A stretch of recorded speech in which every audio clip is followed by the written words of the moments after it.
Okay, we are live now. So good. It's going to give everybody just a minute to roll in. And I'm sure from the title and the description box, you guys know that we have a special guest. Air Force guy, how you doing? Oh, I played my sound. Sorry. We have a special guest today. It is Jason from Prof Sales. I know a majority of you guys know Jason. He's been on my channel before. And if you don't know him, you're living under a rock. So let's say hi to Jason. And he's got Karin with him as well. Hey, Casey. Hey, guys. Hey, everyone. Hi, everybody. So yeah, it's been a couple of months.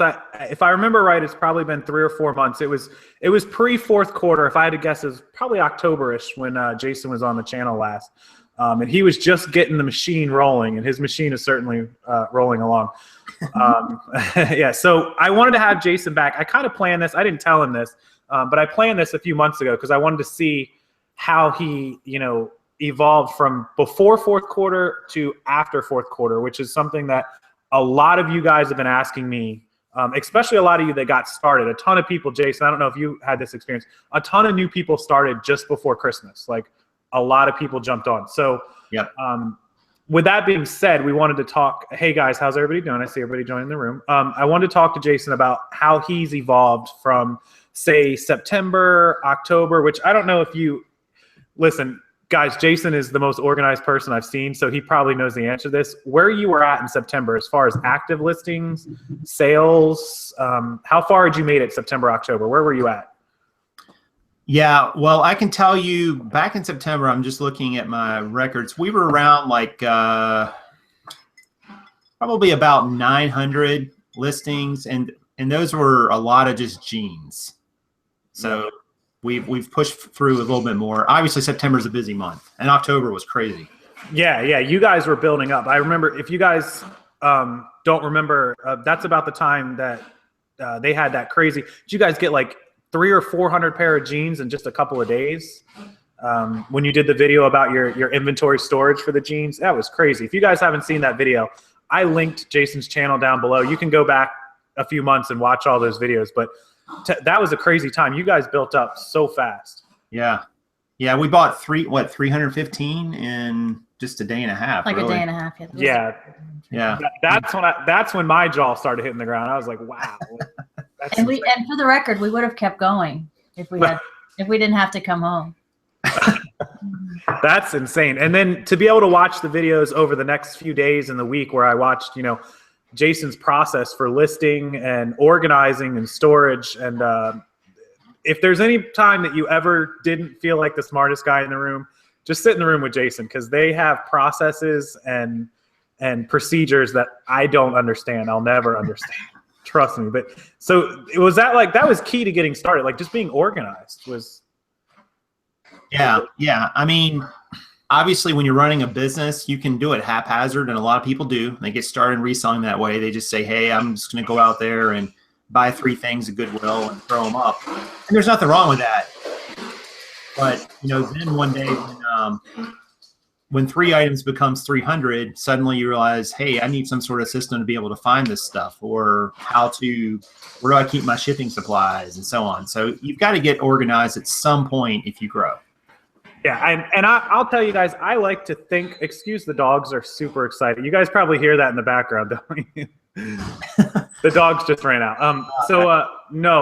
I think of myself as mostly like 90% organized. I have a weird way of doing things, but I watched Jason's videos for a while just to try to get ideas to get organized. I kid you not. Really a key thing. And as fast as they grew, I think that if you didn't have that organization, you guys would have been in trouble. Because you guys, 315 pair of anything in a day and a half is crazy. That's bananas. So you guys, if you haven't seen that video, go after this live stream, go watch that video. So after you guys were able to get that stuff listed and you started seeing that increase in sales, what do you think from like September before you stocked up through December, what % of sale increase do you think you had? Like how big of a growth was it? I'd have to go back and kind of look at the numbers, but summertime's a slow period for clothing, especially pants and jeans and so on anyway, because the weather's warmer most of, the United States. And I think our average growth was probably somewhere around like maybe 40%. those months. I mean, it was a pretty big bump up. And it really just kind of grew. I don't know how it was for all clothing resellers, but for us, it kind of peaked in October, honestly. And then it just sort of maintained in November and December. Yeah, and different from last year. I agree with that completely. My October saw a pretty good spike. November was right along October. So it was a slightly better November. December, for me, didn't move. It stayed right where November was. Right. I did pretty decent in January. Of course, it dropped off. I saw a lot of new buyers in January with the gift cards and whatnot. But December really didn't spike like I thought it was going to as much. And it wasn't close. It was my other side of my business. So I think it was a tough season for everybody. I've heard that from a lot of people. But so let's talk about that. Since January, how have you done in the last 30 days, last 45 days? Well, that's funny. I was actually asking people in my Facebook group about that today. Say, hey, is anybody out there really killing it? Give me a shout out. Send me a message, because I was thinking about having them on the show, because this time of year is a time of year when most of us do not do that well. And I was looking back at last January, and I'm actually up. I'm up about 100% over last January. And so Jason's cut off now because the rest of us feel inferior. Well, but full disclosure, I mean, I didn't have up as many listings. I wasn't as good at selling what I was selling then either. I definitely wasn't as organized with some other things too, and I wasn't pricing as right. So it was lots of factors there, but because that's learning curve right there. You've learned a lot. Yeah, and you've got to kind of go through a season, like a whole year of selling, especially with clothing, which is so seasonal anyway. I mean, yes, you can sell year round, but there are peaks and valleys for certain types. And you've got to go through a season or a whole year to sort of see that seasonality and what that's going to look like. And it's going to take you now. You're going to roll through this season because you're going to compare, just like you just did, what you did last year to this year. And yeah, you have 10 times what you had listed last year. So obviously your numbers will be bigger, but you'll at least be able to compare what you sold, if not how much, what was selling and what didn't. Right. And that's the one thing a lot of people ask me. This is one thing that I'm pretty weak on is how long, like when did I originally list an item, how long it sat, and when it actually sold? Like, did I list a summer item in summer and it sold, or did I list it in winter before it actually sold? It's something I'm really bad at tracking. I'm kind of just the guy that just lists, and it'll sell when it sells. Right. I know that knowing those things is important, but I don't necessarily keep track of it, which is I think it's what you're talking about there, if I understand you right, is inventory turn. And how quick how many turns can you get on, X amount of inventory in a given year? And that can kind of, because you can take that number, you can sort of forecast what your sales will be, which then if you can know that, everything flows from that. Expenses, what you can spend, what you can save, how much you can pay yourself, how much you can pay employees, whatever.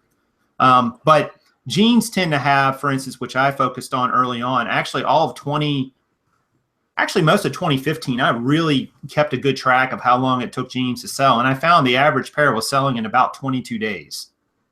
So yes, some are longer, some are way longer, some are way shorter, sell like in a day. Yeah. So I kind of knew with that, it's like, hey, I'm going to turn my inventory, once every 60 days, I'm going to turn it roughly 3 times. So you can kind of start thinking about it that way, and you think, all right, well, if I got this many, I'm going to turn this many of them, this much, and then you can kind of predict, what your sales are going to be, which is a nice place to be. That's a question I get a lot is turn time, and that's exactly what we're getting at there is people want to know how long is it going to take me if I go out and source 100 pair of jeans this week to turn. So that's a number I didn't know. On average, 22 days. So I know that for video games. I guess it's kind of my niche, but the clothing thing is something I'm still learning right along with everybody else. And I find, like you guys see, I buy a lot of band and concert t-shirts. Yeah. Those roughly 14 days, almost always within 2 weeks they'll sell. As long as I'm pricing them correctly, right. 2 weeks. There are some, I don't know if you guys saw yesterday, I got an Ozzy Osbourne shirt. I saw it. It sold this morning. It's gone. So now I'm kicking myself because I think I could have got more out of it. But so rare shirts, ones you don't see, but like I had a normal Taylor Swift concert t-shirt a couple weeks ago, literally on point, 14 days it sold. And so those more common, newer shirts, 14 days. It doesn't matter if it's Taylor Swift or Lady Gaga. Right. If you see those shirts, you will sell them. You will get 10 to 15 bucks out of them.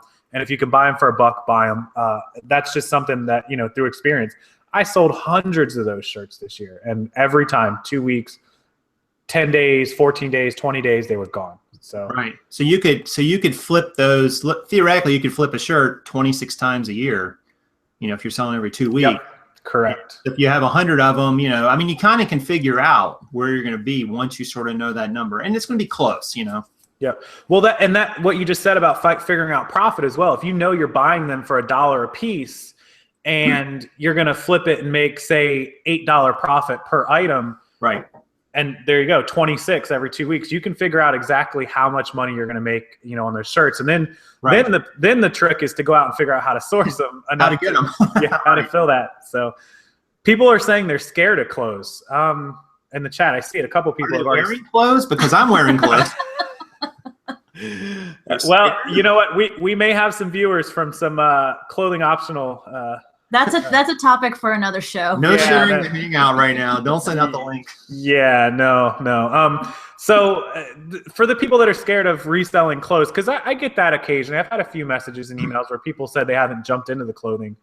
I don't know that there's such an item that's like the best to start with, because that's usually the follow-up question. Sorry, that's our doorbell. Well, go ahead. No one will ever break into your house. So like people, usually the follow-up question is, what is the best type of clothing if you're a new clothing seller to start with, or if sales are slow, what type of clothing should I target? Do you have a good answer for that? Because I never have a good answer for that, honestly. Well, obviously I went the jean route because it was my experience. There was a ton of it around, and it's cheap in my area. I had a lot of knowledge about it. I would say that, though, kind of in the niche you were talking about, like basic T-shirts and so on, especially if you have a cheap supply, like an outlet store, somewhere you can get them for $1, or even cheaper sometimes. Like we have a Ben's store here in Charlotte, which is pretty good, and another one just an hour down the road. I would start with that because T-shirts are quick to photograph. They're easy to ship. They're light. They're usually cheap to buy. You can look them over really quick and see if there's any issues with them. And then you can expand out into like men's long sleeve shirts. There's great men's long sleeve shirts that will sell for, $12, $15 a pop. If you can get them cheap enough, it works. I would start with shirts. It's something you probably already wear. You're going to know you're going to know to look for sweat. You're going to know to look for holes and rips around the collar. You don't have to, it's not like starting out with like, blazers and suit coats, which, you have to know measurements and how they fit and all that. Like that thing over your shoulder. Yeah. That would be difficult. Yeah. Shirts are probably, not to mention, since shirts are so cheap, usually, I get a lot of shirts at yard sales for 50 cents or 75 cents. If you mess up, you're not going to be out a bunch of money. You're not going to cost yourself, Exactly. So that's another, I would say T-shirts, V-necks, even maybe basic polos, little 3-button polos are good things to start with. Yep. If you want to start with jeans, if you want to go the jean route like Jason did, I would say, in my experience, and I don't do a lot of jeans, and this is kind of the reason why, one, you need to research the size. It's not just about brand. It is definitely size, which for me, remembering which brand and which size is just such a pain for me. If once you learn it, it's super profitable. You can make some really good money on them. But that it just requires an amount of work that I wasn't ready to jump into. And I know some of them now, but it's just not my favorite thing to do. There's just, how there's certain things you don't even have a good reason why you don't do them. You just don't do them. I just don't like jeans. I don't know why. I'm not a fan of jeans. But if you're going to do it, you can make good money. But remember, the number 2 thing about jeans, other than knowing the size and the brand, is the shipping. Jeans weigh. They're over a pound, almost every pair. Very rarely you're going to get a pair under a pound. So keep that shipping in mind. Padded flat rates are your friend. And remember that padded flat rates are now $6.30, not $5.95 anymore. So yes, before anyone says anything, I know the cardboard ones are cheaper, but I do not like them. The legal cardboard ones, right? Is that yes, I know. But they rip and they get wet, and honestly, they can give you a nasty paper cut if you're not careful. What is the price? Are they $5.70? I think so. Something, yeah, or something like that. Yeah, they're pretty cheap. Yeah. For those of you that don't know what we're talking about, it's those cardboard. They're square cardboards. They barely have enough room for the jeans to go in them. I don't know how people fit some of these jeans. Yeah, in some of them are really tight. Yeah, but they are slightly cheaper, 50 cents cheaper or 60 cents cheaper. So yeah, it is an option. You can do it, but be careful. I'm with Jason on this one. They do get damaged very easily, and they could get wet, no doubt about it. Speaking of that, I'm not going to get off topic, but I had my first piece of clothing rip in the poly bags I use and got damaged. And thankfully it was only $12, and I worked it out with the guy.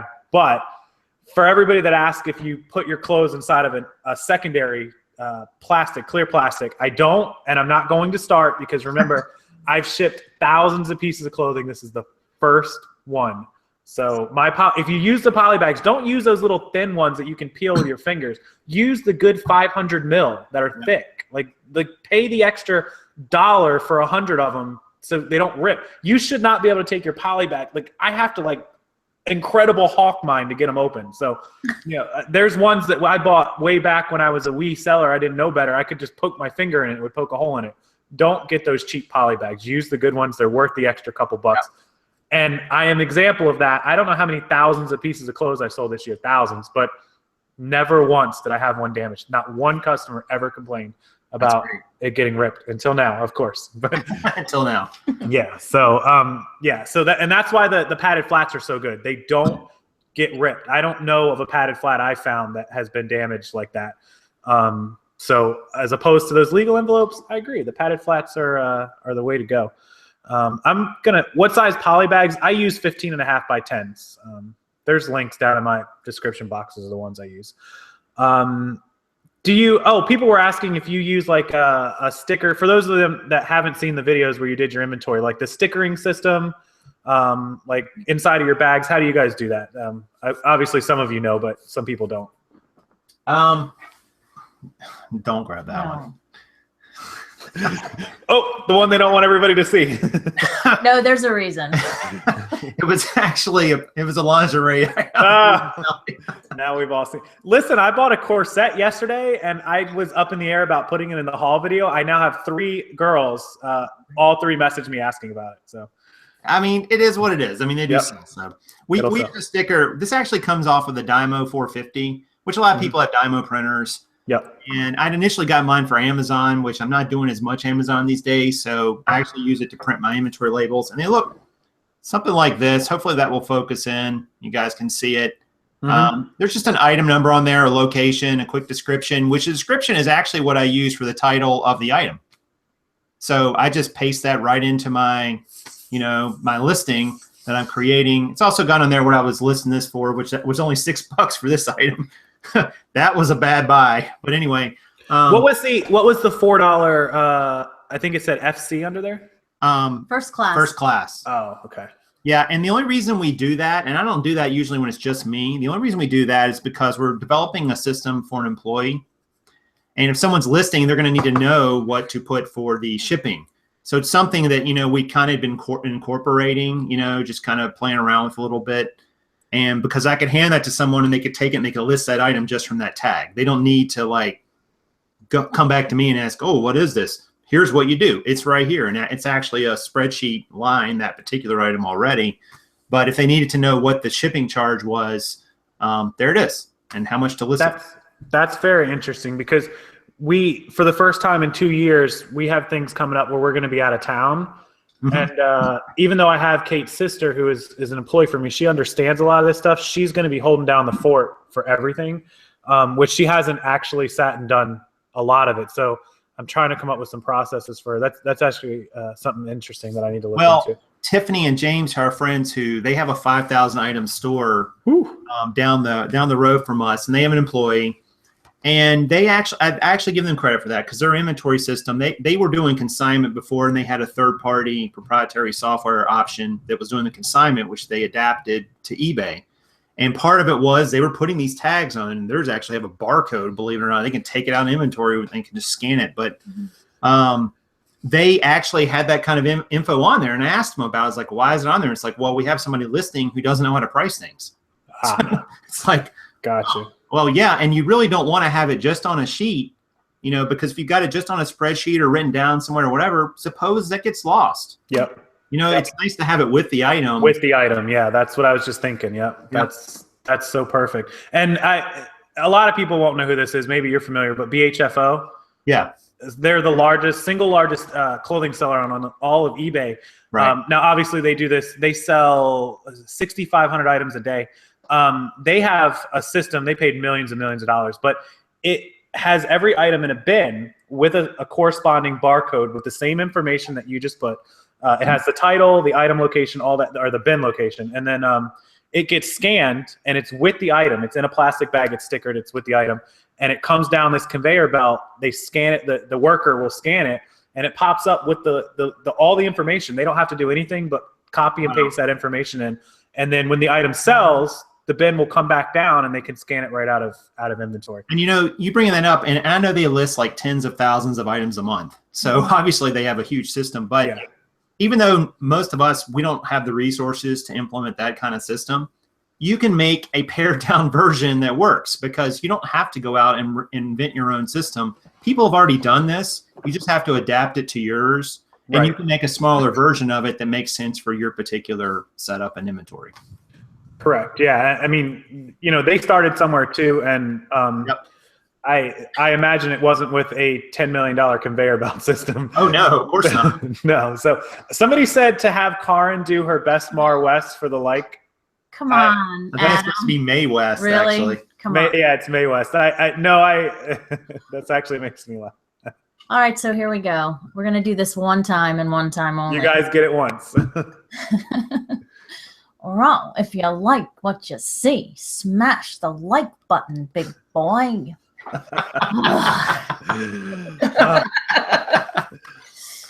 Oh my goodness! How long has she been? How long have you been working on that? Oh, like 3 days. Like now. a week. You can tell, and it's kind of it's an inside. Everybody knows, very public joke. Yeah. Yes. Apparently, it's popping up in the chat. So. And I'll remember who suggested it. Yeah. That's funny. There's a dinner show in Orlando at Disney, and it's geared towards like old time type things.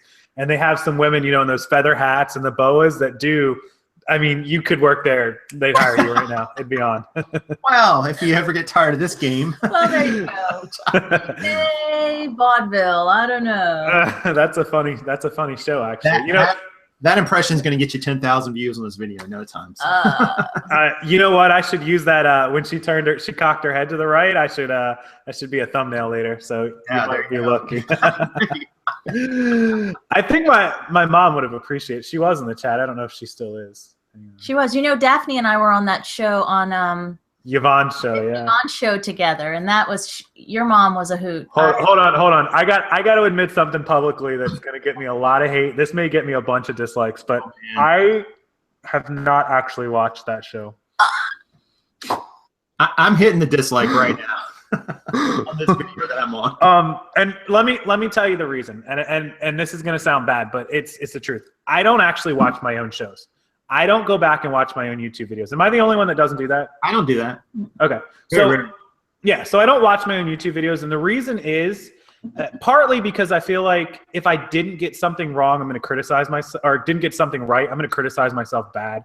And I'm just like, I don't know. I still feel, you would think after almost 400 videos and hours of live shows, I would feel comfortable with it. I'm actually not comfortable watching myself. Like I cringe at myself. I don't know. It's weird. Watching my mom, she's like a bigger me. She's like the older, more experienced me. So I don't know. But I think I might have to go back and watch it. Like I've been up in the air about it.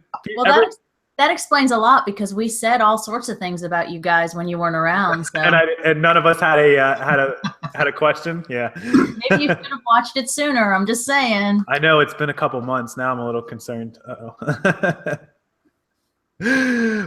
People are asking about sizes, larger plus sizes, things of that nature. Do you guys sell a lot of bigger, like the size 40 pants, or do you get a lot of those? I mean, yeah, we do. I think everybody would agree that large sizes do better. Odd sizes, we do very well with longs and some shorts. What was that pair we found today you had, or you held up. What length were they? Oh my gosh, cowboy pants. That's not the brand, but they were 38 by 38. It's like I held them 38. up, and I think the waist came up to my neck. These things are. That dude's like Like 7 foot tall. That is one tall drink of cowboy water right there. Wow, that's Yeah. funny. I don't even know what I'm going to put on those, but probably like $50. I mean, or something. And the worst part is, I bet if you look up sold completed, there's probably plenty that have sold for a good price. You're gonna get a really good price out of it. Yeah, because it's like there's 8 guys out there looking for that pair of jeans, but they can't find it. Well, Yeah, and this so. particular pair, it is I don't remember what it was called, but it's a cowboy brand, and they were new with tags. Yeah. So Yeah. they're super sharp. Yeah. Look at you. Who had the good eye for those? Was that a Jason pick or was that a Karin? I don't remember. I don't remember either. Oh, look at taking the high road. Jason with a smile. It looks like It might have been me. No, when it's a lousy pair, then we know who to point a finger to. But a lot of times on the new stuff. Wow. Yeah. No, but I think he's right. He did find those because he held them up. I remember you found them at the Because outlet. they took up like the whole table. Oh my. Yeah, didn't you find them at the outlet? Yeah, they're at actually? the outlet, so we paid $1.39 a pound for them. So probably maybe $2.50 for that pair of jeans. Nice. See that, and that's the. I feel bad for the people that don't have Goodwill outlets. I have 3 within an hour of me. Yeah. I just couldn't imagine not having it. I always think about like what would happen if I didn't. But if they didn't have an outlet, I know I'd be talking to Goodwill corporate real quick. Trust me. Yeah. The odd sizes, I go to the big and talls. If you watch some of my Salvation videos, I go right for the big and tall section. I love that section. I sell a lot. Torrid, somebody just pointed out, Destiny, who lives near me in Orlando, pointed out Torrid is a super good brand because it's for plus size and bigger ladies. My sister-in-law loves Torrid. We actually got her gift cards for Christmas to Torrid because she is in love with that store. I didn't even know what Torrid was 6 months ago. When after I heard about it, I went to the mall. I'm like, what is this place? I went in there and it was like Target on Black Friday at Torrid. I'm like, what? That place, and it's very expensive store. Very, very expensive. Like the jeans are $150, $175. So yeah, I mean, any of that bigger stuff really, really sells. Krillin posts and says he thinks that the jeans were unfinished, but I think the tag even said that, did they not? Yeah. Yeah. That maybe they were unfinished, and we'll look at them. But either way, that still would work. Yeah, the hem is finished at the bottom. Yeah, they were finished. And they were finished hem. Yeah, specifically marketed to really tall cowboys. Yeah, if you ever, there's a guy that we know. So down here in Florida, we are still. I know everybody thinks of Florida as like the sunshine party state, whatever. We are still the South. Believe it or not. I don't know about that. Okay, so I will post a video. On Saturdays, we have a country western bar here. It's called the Dallas Bull, and they have sink or swim Saturdays. So me or Kate alternate our Saturdays, like who's going to drive and who's going to have fun. And it is $10 to get in, and it's all you can drink, $10.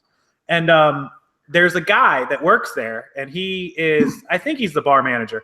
He's 6'10", 6'11". I mean, this guy can't go in and out of anywhere. Right. He's in the bar, and the lights are like whacking him in the head everywhere. And I've seen his jeans, and these jeans are as big as me. And I'm a tall guy. I'm like 6'1", and these jeans are like, they would be around my neck. And I'm like, and I always think to myself, I'm like, where does this guy shop for clothes? Like, now he shops on eBay, I guess. So I would imagine it's not easy for those kind of guys to find clothes everywhere. And if they do, it's expensive. Well, and you think about players, basketball players. I mean, these guys are 6'8", 6'9", 6'10". I mean, they've got to wear longer jeans, longer pants. I mean, giant clothes, yeah. So that's something.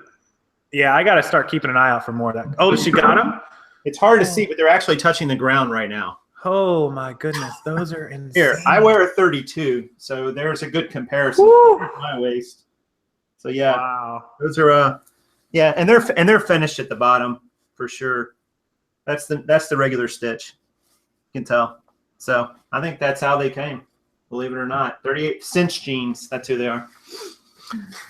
Wow, those are some crazy jeans. Pretty tall. I was like, that's a bunch of material. Hey, are those things you're gonna be heat gunning those into a padded flat? There's no doubt about it. I don't know if they'll fit or not. I haven't tried them yet. I may have to go with a package on them. You're gonna have to heat gun. You got to get that. You've seen people putting those on eBay or on YouTube videos. The heat gun on the padded flat to stretch it. Yeah, I don't think the post office likes that too much. Let me not give out bad habits. Yeah, let me not do that. I haven't done it yet, but I have done the old bag of leaves trick where you sit on it and push the air out of it and push it in there somewhere. It does. Phelps jeans. Michelle Lathan, Phelps jeans. So yeah, Mike. She's referring to Michael Phelps. Is my mom still on the channel? Mom, I have a story about Michael, a jeans, clothes story about Michael Phelps, which is actually funny. I don't think my mom's still here. I don't know if he grew up in a town just next to me. Michael Phelps did. Same year, same age. Cool. His birthday's not very far from me. He was too good, and this is gonna sound bad. I love Michael and everything. He was too good to go to the normal schools, or I would have graduated with him probably. He went to a special private swim club school, so he didn't go to real high school. Obviously, of course, he had bigger plans. Swim club high school. I had no idea. Yeah, they don't exist unless you live in Baltimore, where everybody is trying to be a professional swimmer at the time. All right. No, the school has like a pool in the middle of the school. When you walk in, it's in the center of the school. Like, wow. You see it from every. Look up his Baltimore Swim Club. It's actually a school. That sounds cool, actually. Yeah. So when they say that he went to private school, he definitely did, and it was like, hey, first period swim class, second period cool down class, third period warm up class. Like, I'm sure he's very educated, but that was his life. So, anyways, he wears insanely. I mean, I met him in person. His clothes are.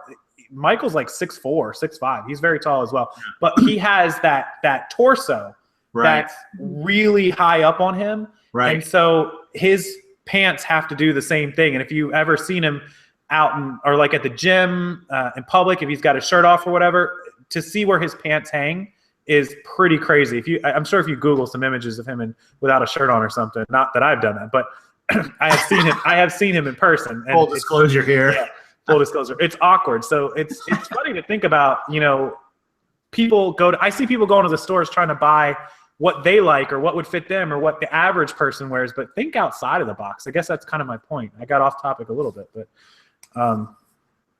we always look for what we know and not what is outside of the box. Yeah, and with jeans too, which we obviously talk a lot about on the channel, but brand is really important. I mean, because people want a certain look, and different brands have different looks. Their logos look different and so on. And then after that, size is obviously very important as well. Bigger sizes are great. Men's sizes do a little better for sure. Although I found when I was really tracking jean metrics a lot, men's sizes didn't really sell any quicker than women's. They sold for a little more, but it wasn't a tremendous amount more. But there's like where I live, I have 6 times as much women's jeans as I do men's. So, it wouldn't make sense to say, hey, only go get men's. Well, in some places you'd be really hurting. And that's something I always tell people. It's like, source what's in your area first. Start with that.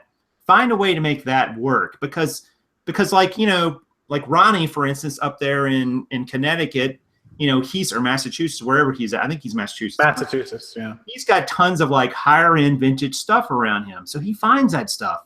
That stuff doesn't exist much down here. Not here either. Yeah. And I don't think it does in a lot of parts of the country, but if it did, I would certainly educate myself on some of those higher end brands, and try to, because they'd be out there. On the other hand, his basic bread and butter items like jeans, for instance, are more expensive than what I pay. I can find $1 pair of jeans at a thrift store tomorrow. We'll find probably 50 pair of them. That's the goal. In maybe 3 hours, that we could sell for a minimum of probably 18 to 20 bucks a pop. So I mean, without breaking a sweat. That's probably the number one. I could make an entire video about what Jason just said. Some people are trying too hard.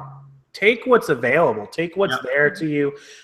Where I live is button downs, Hawaiian shirts, Tommy Bahama, Columbia, like those fly fishing shirts that I get, Columbia shirts, like knocking them out of the park.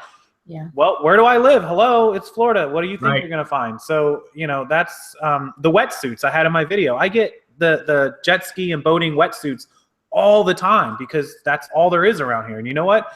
They sell. People in California, people in Hawaii, people in Florida buy them like no tomorrow. As soon as I've pulled them things out of the bins they're whatever, 2 pounds, 3 pounds. Yeah, I'm paying $3 for them, but all of a sudden they're on eBay for $39.99 and they're gone the next day. So that's great. Take what is available to you. If you live in Kate's hometown of White Bear Lake, Minnesota, and you can buy North Face and Patagonia coats all day long, buy them. Like, yeah, I mean, that's such a good time. I mean, that's like literally an entire video. Just take what's available to you.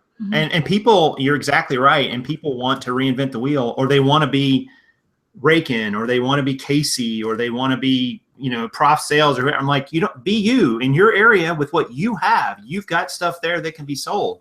Maybe you're like, Bonafide down there in Austin. You've got yard sale season all year round. I mean, great. Go hit them. Make a living from that. You can do it. Build a business. But you're exactly right. People want to source and do it the exact way as somebody else is doing it. I'm like, that's never going to work that well for you.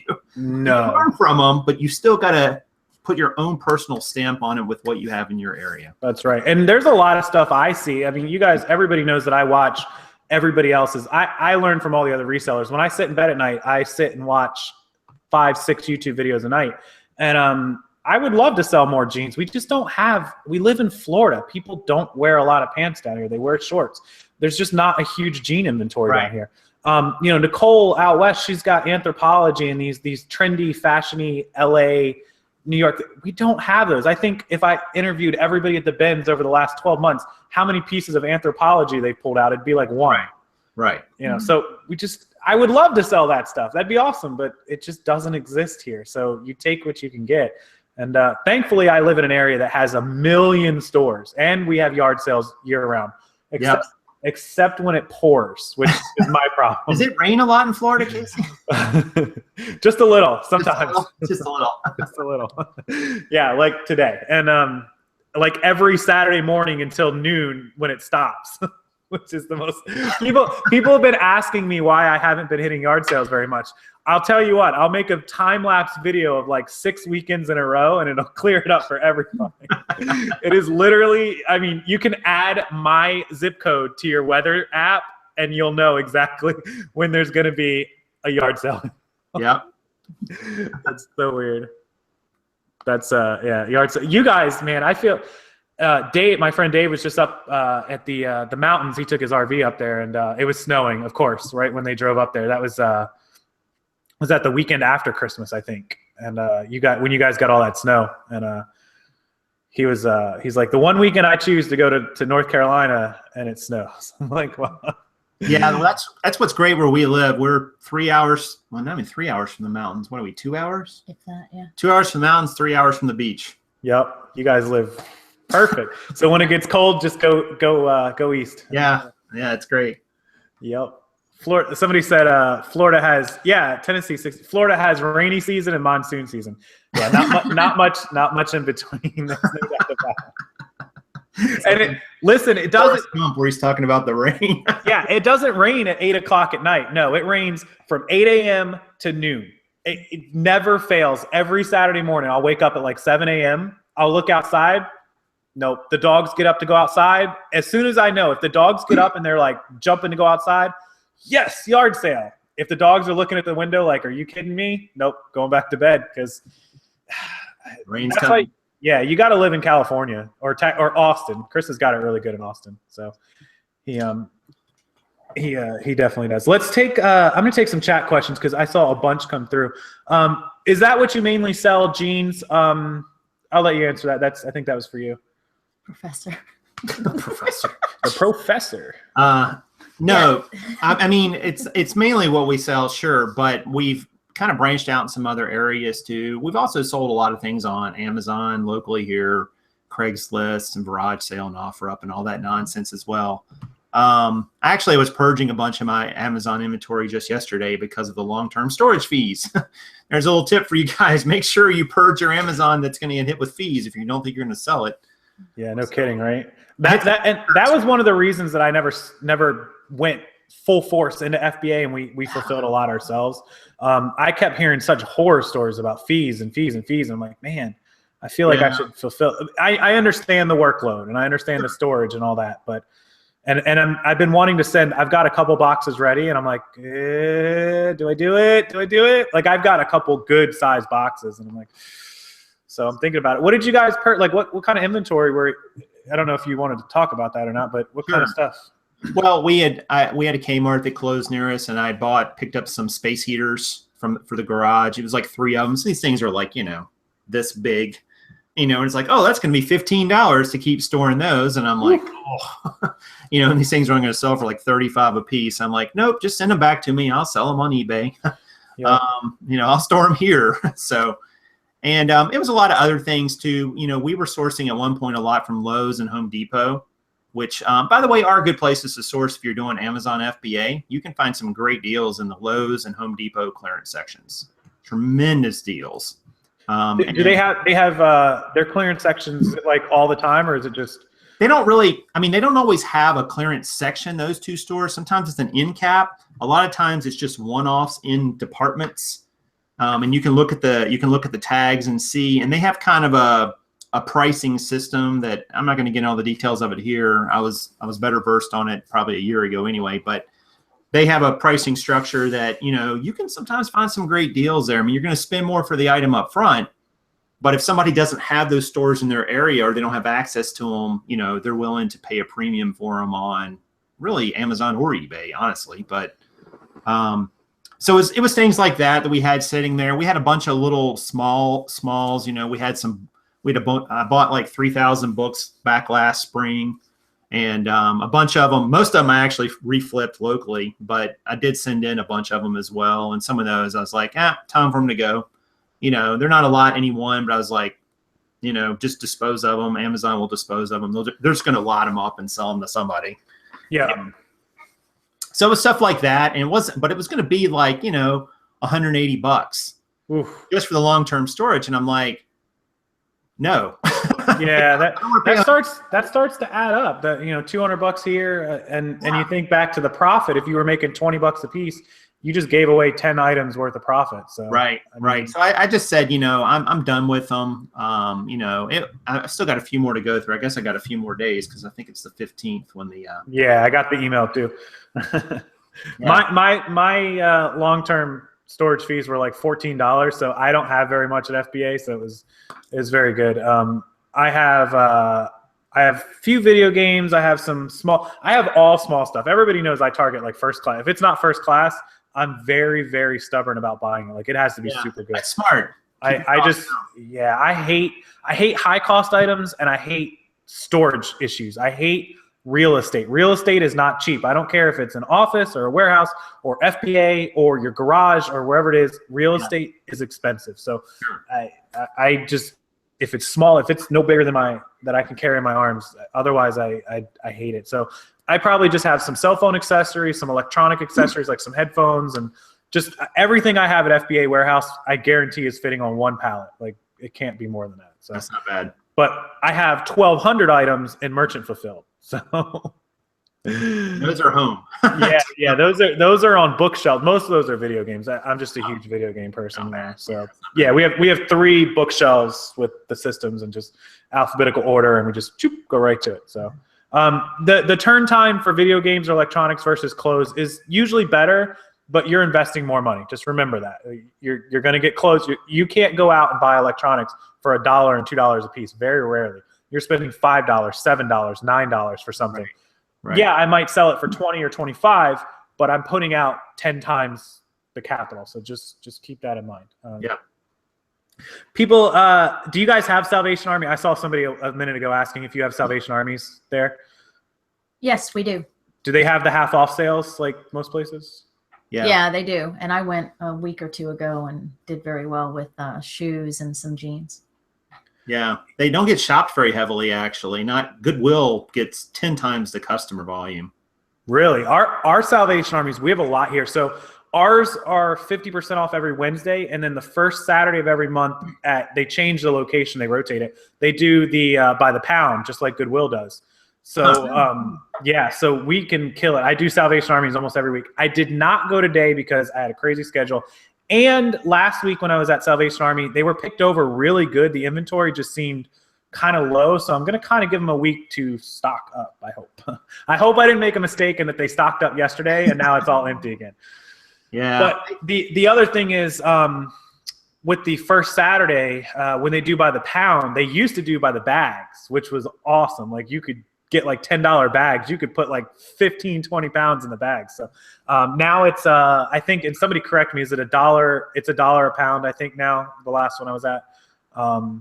And we have 4. We have 4 Salvation Armies within 30 minutes of me. So yeah, you know what's funny here? They've gone out of business, a few of them, and when we find them at Goodwill, we find their items. Oh yeah, that's true. Yeah, they're just high on their clothing, so you have to catch them on those half-off days. Yep.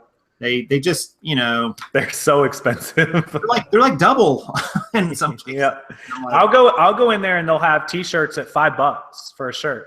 And I'm like, no, but then I'll go in like the pound day and I'll get a shirt for like 75 cents or $1.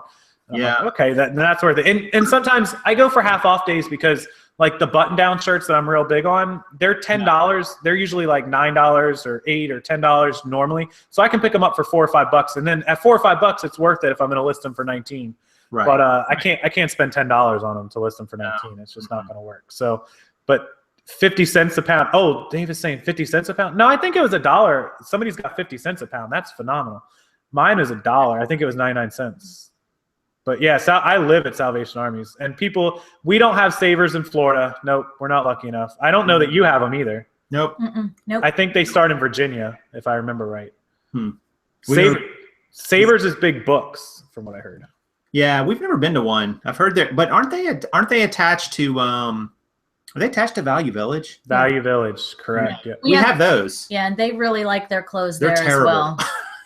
They're awful. They're worse. Really? Than Army. Yeah. We don't have those. When I lived in Maryland, of course, I was a teenager then, but I remember Value Villages a lot. There was a couple of them. I wouldn't know if they were good or not, but Alexia is saying that the Savers where she is are junky. Where are you at, Alex? I've never been in a Savers. We don't have them, and I've never been lucky enough to be in one. So they're not in Texas either. I don't think so. I think Savers is more geared towards the Northeast and the mid North. I think there's some in like Illinois, things like that. Bins and Tina goes to the bins in Nashville and Chattanooga, which is the next state over from you. I've heard the ones in Tennessee are super good. Have you had any luck with estate sales sourcing? No, I've been to a few. I've bought quite a bit from there, and no. I think the reason our estate sales are bad, everybody goes to Florida to die. So it's sounds so bad. It is. Okay, so the estate sales in Florida are as most, they're mostly senior elderly people that have passed away. It's usually the kids having the sales, which is normal. Right. The problem with the estate sales in Florida is if you're not like an antique seller, I don't think you're going to find very much. Sometimes the books can be good, but outside of that, you're not going to find electronics. The clothing that you're going to find is, I don't know vintage clothing, and I don't know how much you know about vintage clothing. I would think that you have a big advantage on me on that. That sounds like something you'd know more. I don't know vintage clothing because I've seen some opportunities, but I've never jumped on it. Yeah. We actually have really good luck here with estate sales, and we're just gearing up for our estate sale season as well as yard sales. Yeah, it's kind of coming back now. And what do you guys, you walk into an estate sale, your early morning first day, what are you going after? What are you targeting? Do you want to answer that? Well, it's evolved, right? Because I think as we go into this next season, we're going to be looking for different things. We always do well. Like I go for the electronics.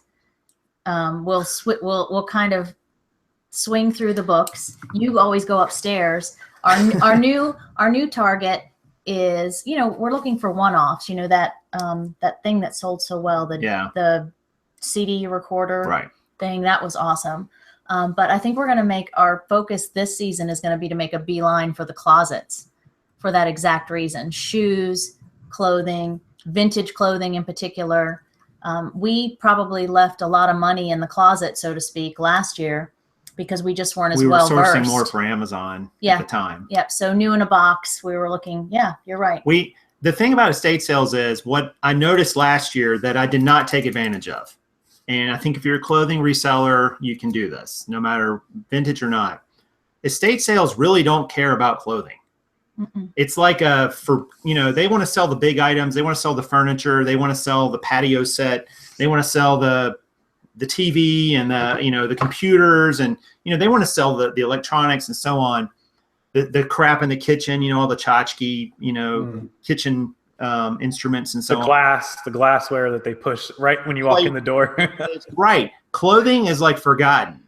And the estate sales here, their clothing is usually even on the first day, cheaper than Goodwill. And this stuff is usually stuff that's just not been worn for a while.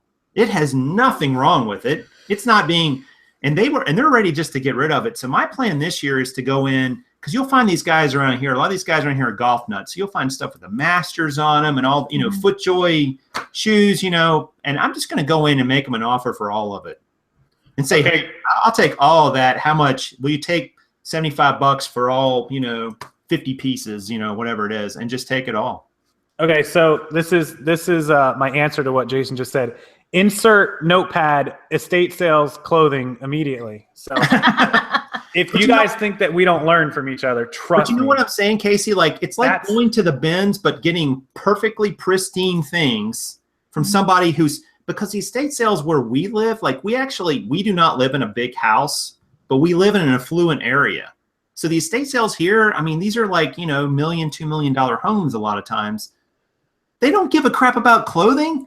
But it's nice. It's like designer stuff, and it's like, hey, I'll just take it all.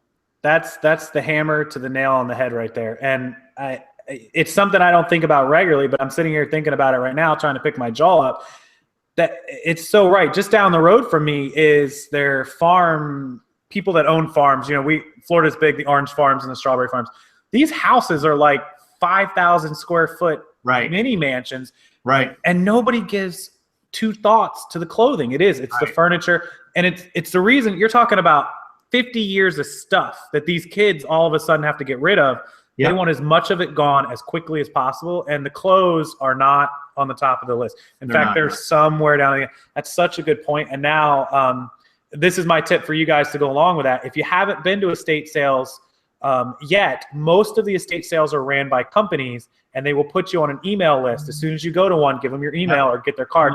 And you will get the emails every time. I'm probably on 4 or 5 companies' lists. So I'm constantly getting the estate sale notifications, and then you'll know when they're coming up. You can also search Craigslist, and you can search, there's a website. If you Google it, it's your state, like Florida estate sales. You can find them, tons of them.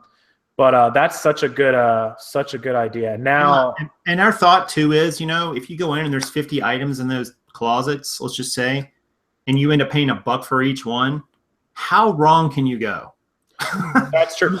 That's something that I think a lot of our viewers don't take advantage of either. They want to go in and just they're looking at individual items. There's always an opportunity. You're going to get a better deal if you walk in and say, I'll buy all of it, rather than, hey, can I buy this shirt? Can I buy this jean? No. Okay. I'll just take it all. Yep. Listen, at an estate sale, that is music to their ears. They want it gone. Yes, just gone. And the estate sales, the other good thing, and this works well for me too, rain or shine, I get to go inside and shop when it's raining. Yeah, that's a good point. Not like a yard sale where you get poured on in Florida. Yeah, right. So if you're in an area that it rains a lot or that the weather's not conducive, estate sales typically still go on. So keep that in mind. It's a way to, if you can't source, with yard sales, you can still get inside of an estate sale because it's almost generally all inside. They will have some stuff outside, but if it's bad weather, they'll just bring it in. Sure. So that's Jason just made my weekend. Probably I'm going to be looking up estate sales because I have nothing to do this weekend. So there you go. Yeah. So let's see what people blew up the chat after you said all this. So I'm going to see. What they said. I'm just trying to you guys make this chat go so fast. You guys have no idea. So just so you know, somebody's still listing they bought out an entire estate sale. Karen on the road, 8 decades of stuff. Oh my God. Yeah. That would become overwhelming. Jeez. Christina in Orlando is somebody I went out sourcing with. She wants to go to estate sales. Estate sales in Orlando might be interesting. Most of Orlando is younger people that have moved in. They had a huge business explosion. I don't know how the estate sales would be out there, but I'd be happy to check. Is a church sale the same as an estate sale? Typically not. Church sales are a bulk yard sale. It's where they get together as many of the members of the church as possible, typically, and they'll do it in the church parking lot or inside the church ballroom or whatever. And they'll have, instead of 2 or 3 people having a yard sale, you'll have 50 people with tables, just like if you were in a flea market, but it's all the church members. And this is my tip. I don't know if Jason's done this, because you are in a good area for this, and I only know this because I did it for nationwide. You can go to churches, spend a weekend, go to 50 churches, and they'll give you the date. Usually it's twice a year of their church-wide yard sales. And so I created a calendar of a list of like all the churches around here and what dates their sales are on. So I know every weekend in my phone coming up if there's a church yard sale or not. And when I wake up, that's the first sale that I will go to, because church yard sales, you can hit 50 normal yard sales all at one time. All at once, yep. We've had a couple good ones around us. And I was going to say too, estate sales we really just started venturing into those last year, and they take a little getting used to, and they can be intimidating. But what I found was most of the people there that were resellers, because I would run into we'd ran into some of the same people, and they were there scanning books, although not too much in the books. They were scanning DVDs, CDs. They were looking up, the electronics. This one lady had bought like all these books in this garage. When I kind of stared at them, I thought, man, I think there's some good ones there. And I'm like, I'll come back. 5 minutes later, came back. She bought them all. I was like, I guess I'm not going to get those.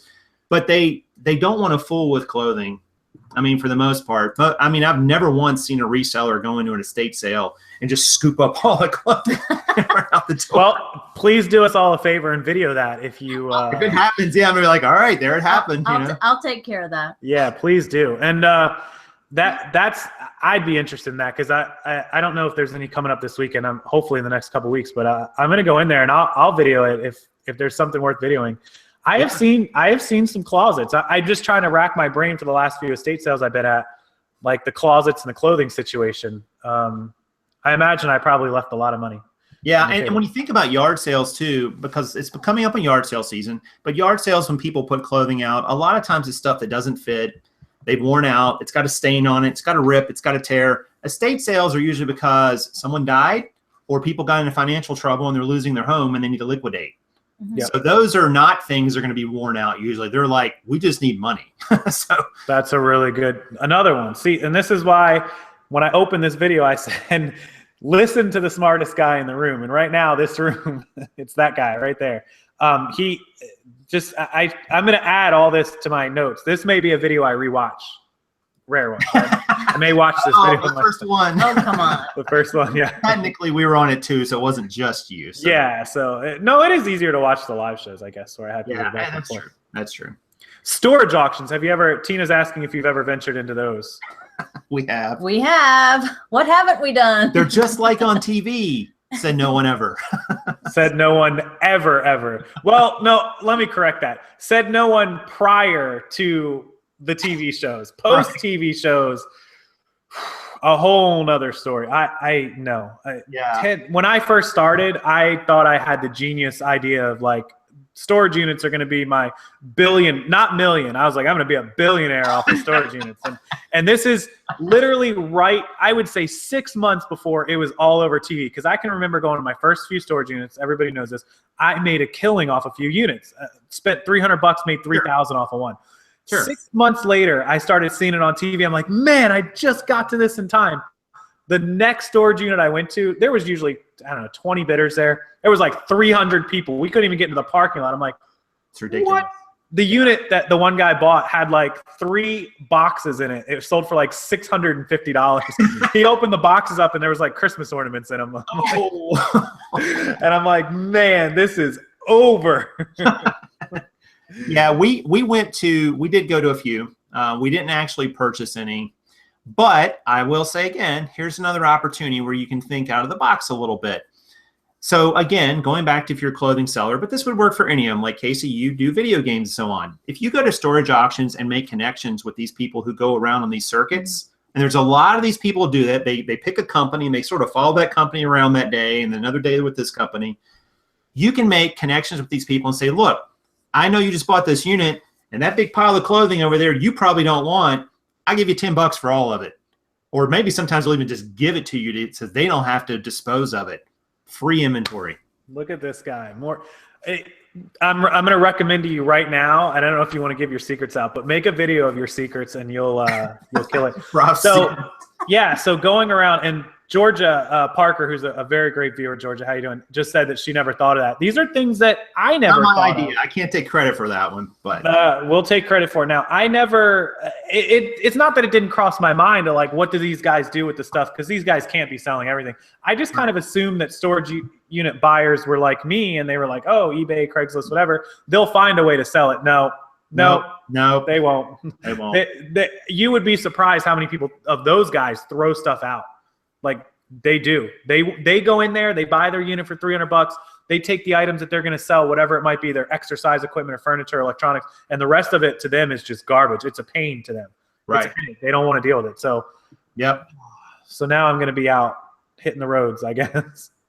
Well, it's another tool for the arsenal. It doesn't have to be your core strategy, but it's like, oh man, I haven't been getting much inventory lately. Oh, let me go hit up this storage auction track this morning with these three, locations, and maybe I can pick up some free inventory.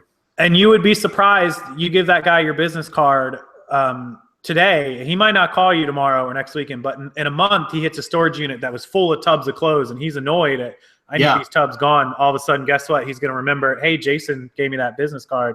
Yep. Bam. And you get that call. So, and if you don't need it, you can always donate it, whatever it is, That's right. That's something I'll follow that up with.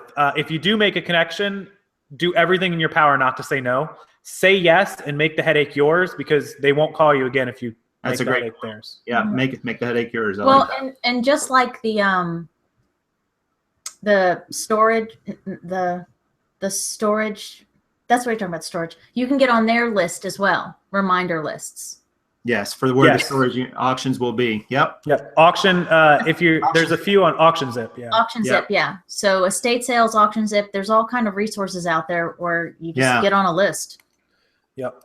I used to do a little bit of that. Somebody just mentioned it. Who was that? Was that April? Yeah. I used to go around to garage sales with a card, and I would give out cards. This was a long time ago. This was many years ago. I've done it a few times recently, actually, where I saw something that plucked my interest. But I would tell them, when your yard sale's over, call me, take a couple pictures of what you have left, and I'll give you $20, $40 to get rid of the rest of it. Yeah. Done that many, many times. Caitlin used to hate when I would come home after Saturdays. If I didn't go yard sailing, like I didn't actually go out and buy stuff, she knew what it meant. And it meant that I was waiting till the end.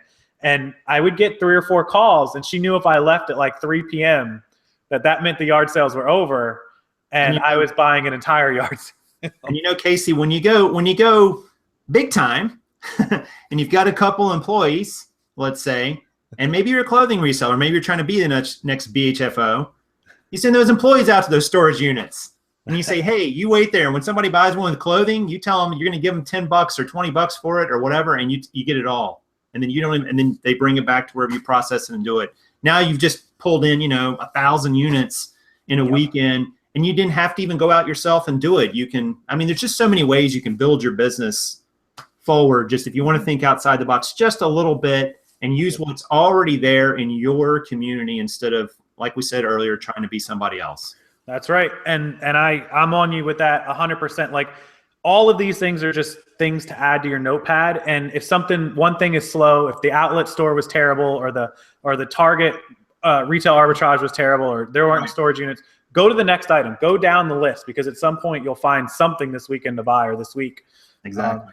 Because not everything is good. The bins, the outlets. I've been to the outlet stores and I bought like 5 items. Like, it was terrible. Yeah. I was digging for 2 hours and I just gave up. I'm like, you know what? This is a bust. So you just got to move on to the next thing. I know a lot of people go home and that's the end of their day. You can't be the end of your day. Don't give up. Exactly. Listen, I'm going to let everybody else in on a secret.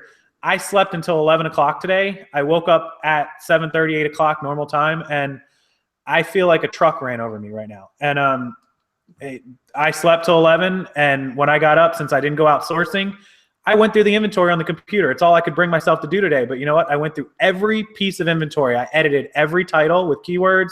I edited prices. I looked up everything.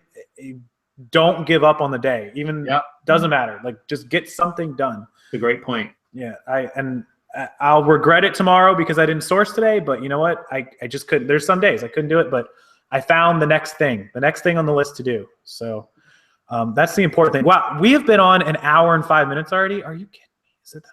Flew by. Time does fly by, and that's awesome. I love Jason is full of ideas, and good ideas make time fly for me too. If you guys haven't already, Jason's channel, his YouTube channel is linked below. A lot of videos, a lot of information. So many videos. I haven't watched all of them. I've watched a lot of Jason's videos. If you haven't, please go subscribe to him. It's right down below. Prof Sales, if you want to type it in the search bar. And he puts out videos every week, almost every day. Pretty much every day, almost. And, not quite that often now. We scaled back a little bit, but it's still a lot of great videos, and a lot that if you haven't seen, you can go catch up on. So check that out. Make sure you guys, if you love Jason being on the show, press the like button. I really appreciate him. I gave him a little bit of a short notice. He didn't have a big heads up on this. I think I texted him on Super Bowl Sunday, and I was watching the Super Bowl, and something came on TV. I wish I could remember. Something came on TV because I was talking to Kate about having a live show, and I was like, I really want to talk to somebody and do some updates from like before Christmas. And she's like, well, you haven't had Jason on in a while. And I'm like, bingo. And so he didn't have a huge heads up, but thank you for making the time and coming on today, and I appreciate it. And yeah, the information that you have is phenomenal. I'm so happy with the way it came out today. 260 people watching. I hope you guys learned a ton of stuff and took a lot of notes. If you didn't take a lot of notes, rewatch this video, take the notes next time, and then go check out Jason's channel when you jump off of here. So definitely, thank you so much, Jason. I appreciate it. Thank you, Casey. Thanks for having us on. Yeah, no problem at all. Thank you, Karen, as well. Karen. Sorry, I get my... Thanks, Casey. Good to see you. Good to see you guys. And we will see you next time, everybody. Have a wonderful night. Make sure to go check Jason's channel out. See ya. Bye. Bye.